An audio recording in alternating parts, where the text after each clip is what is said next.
तर मनोज जरांगेंच्या आंदोलनावरून आता आरोप प्रत्यारोप होत आहेत। त्या संदर्भातल्या टॉप 9 बातम्या पाहूया। जरांगेंच्या आडून फडणवीसांचं सरकार उठवण्याचा प्रयत्न, अजित पवारांचे आमदार खासदारही सामील, लक्ष्मण हाकेंचा खळबळजनक दावा। जरांगे पाटलांच्या प्रश्नावर मार्ग काढण्यासाठी आम्ही सकारात्मक असल्याचं अजित पवारांचं म्हणाले आहे।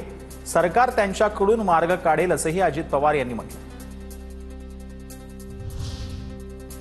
आझाद मैदानात 5000 लोकांची मर्यादा ओलांडल्यानं वकील गुणरत्न सदावर्तेंकडून जरांगेंविरोधात तक्रार, मनोज जरांगेंचं त्यांना राजकीय समर्थन देणाऱ्यांवर गुन्हा दाखल करण्याची मागणी। मराठा समाजाच्या आरक्षणाला विरोध नाही, पण ओबीसीतून 1% आरक्षण काढून कुणाला देणार नाही, मंत्री चंद्रशेखर बावनकुळेंनी स्पष्ट केली भूमिका।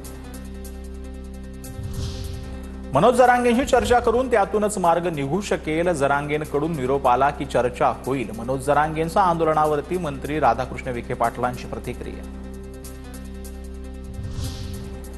सरकारनं राजकीय दबाव आणू नये, राजकीय दबाव आणण्याचा प्रयत्न केल्यास भडका उठेल, तर सरकारनं चर्चा करून मागण्यांवर तोडगा काढला पाहिजे। जरांगेंच्या उपोषणावरती संजय राऊतांची प्रतिक्रिया।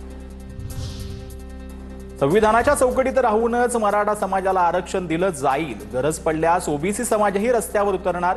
शरद पवार उद्धव ठाकरेंनी ओबीसी आरक्षणासंदर्भात भूमिका स्पष्ट करावी, परिणय फुकेंचं वक्तव्य।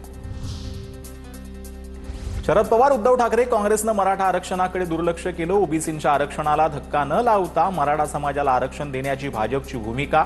भाजपा नेते केशव उपाध्ये यांची प्रतिक्रिया। ओबीसी आरक्षणाला धक्का लागला तर रस्त्यावर उतरू, ओबीसी समाज कुणाला ऐकणार नाही, राष्ट्रीय ओबीसी महासंघाचे अध्यक्ष बबनराव तायवाडेंची प्रतिक्रिया।